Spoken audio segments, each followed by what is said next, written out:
Hello ladies, long time no see. Look at your camera, look at mine. Now back at yours, now back at mine. Sadly, your camera is smaller than mine, but if you watch Academy of Photography and become a subscriber, your camera will grow as big as mine. Look down, back up. Where are you? You are at a photo shoot with a camera as big as mine. What's in your hand? Now back at me. I wish I was on a horse, but they've got diamonds and they got away with the best equipment. Now let's get back to business. Welcome to the Academy of Photography.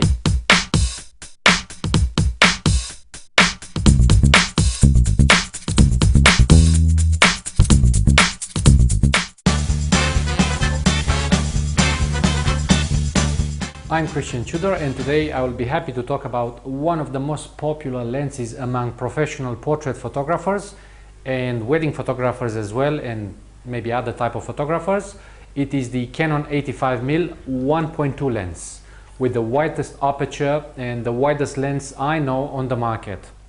Why is this lens so special? Obviously because of the wide aperture 1.2, which will help anyone getting a very decent picture in a very low light situation where even the most versatile professional quality lenses are becoming to have issues and you cannot achieve a decent picture. This is an expensive lens. It's over $2,000 depending where you buy it from or in which country you are. The price is prohibitive for most of photography enthusiasts, even some professionals. However, if your job as a professional photographer takes you into low light situation, you need to be prepared and you need to go the distance and maybe have one of these. Also, the narrow depth of field is very impressive. It's very nice, very smooth, and the blurry background, it's outstanding and it is loved by most of the camera owners. There are many alternatives out there on the market, close enough with this lens in terms of performance and perhaps many times cheaper.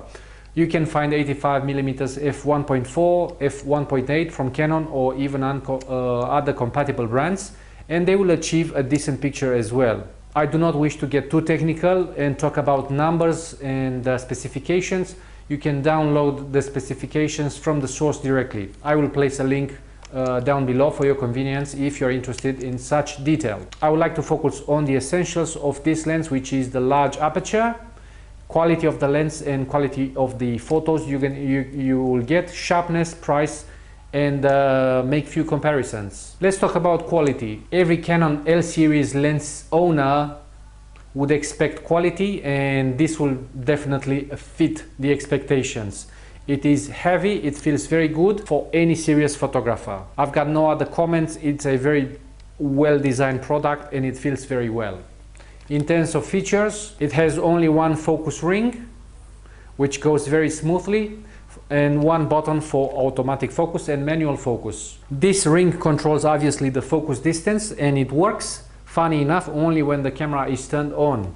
Now, there's a bit of range here from about 90 centimeters to infinity, and that is actually the downside to it. It takes some time to focus from 80-90 centimeters to infinity, and that can be a problem for those who wish to shoot action, and this could be a deal breaker for an action photographer.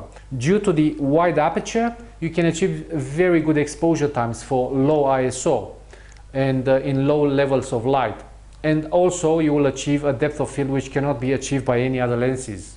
The depth of field effect is one of the best, smoothest and the nicest I have seen on any lens. Since for me depth of field means a telephoto lens, and every time I want to get that I grab my 70-200 Canon. I'm going to show you a few pictures. I made a comparison between the 85 1.2 and the 70-200 with the 85mm distance, so we can compare apples to apples. I took some photos. I will show them to you in a second. Also, because I am a Canon macro lens owner and user, I thought the macro depth of field is the narrowest on the market, and I made also a comparison between my 100 f2.8 macro with this lens because I wanted to measure the depth of field, how narrow it is. But you cannot compare apples with apples because the macro lens is efficient very close. But I still made an exercise and I'm going to share with you the results. As a professional photographer, I would recommend this lens for anyone who is serious about photography, especially portraits. I have already done a video about the best lens for a portrait where I made my point as there is no such thing as the best lens for a portrait, but it depends on your intention as a photographer. Not all portraits have to have the depth of field effect. It depends how you define a portrait or what do you want to achieve.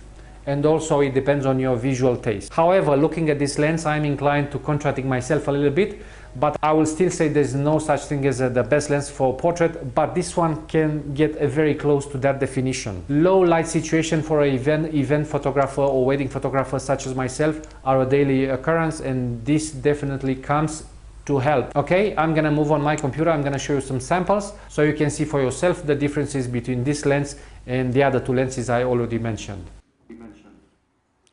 Okay, jumped on my computer per usual just to show you some samples I've done in order to make a comparison between this and the alternatives from Canon.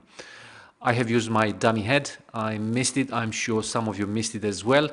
And I was outside taking photos of this with the two lenses 70-200 f2.8 is my telephoto choice for portraits, and obviously the 85 f1.2. I matched for the 70-200 the focal distance at 85 just to make sure we compare apples with apples, and I tried both lenses at f2.8.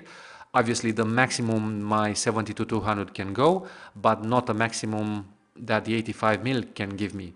Anyway, just look at the picture. The left hand side is the 70-200, the right hand side is the 85mm. I can see on the computer it's a slightly smoother result with the 85 and slightly smoother background. However, the difference is way too small to make a difference between choices for these two lenses. In order to prove where this 85mm go beyond the 70-200, I continued the exercise only with the 85mm and increased the aperture size up to 1.2. So as you can see in these three images, the blurriness is increasing, and we can achieve with f1.2 a very smooth background that everyone loves so much. Image is fantastic. If you zoom in, I'm gonna zoom in a few seconds on a different picture. The image is very, very sharp. Definitely you cannot achieve this with the telephoto 70-200. I'm gonna show you one of my pictures. I photograph myself in a mirror because I do that sometimes, and just wanted to show you the interesting and narrow depth of field from the front of the lens to my head is we are talking about probably 20 centimeters, and you can see that my forehead is already in the blur and the front of the lens is very sharp.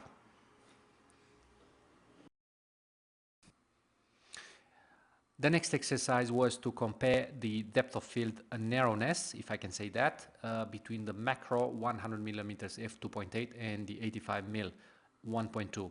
I thought the macro lens has the most narrow depth of field ever, but that is very efficient when you're focusing very close, as in 1 or 2 centimeters from the camera. So that's why it's a macro. In this case, we are limited by the focus of the 85mm, so we had to focus on a subject about a meter from the camera.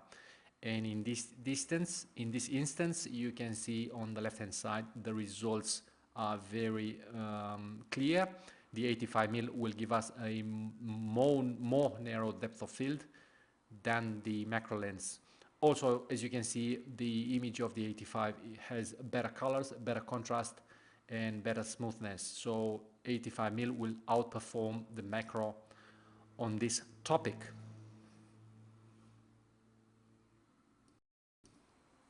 In conclusion, I would definitely recommend this lens for its absolutely stunning quality for whoever wants to shoot in low light situation or portraits or wants to achieve this blurry effect. Just remember, if you want to shoot sports, this is not probably the best lens for you, but also if you can afford it and you are an enthusiast and if you are a professional, I would definitely recommend to have this lens in your collection. As a prime lens, it performs the best I have seen, and it will outperform any zoom lenses at any time in terms of color, contrast, and sharpness in focus.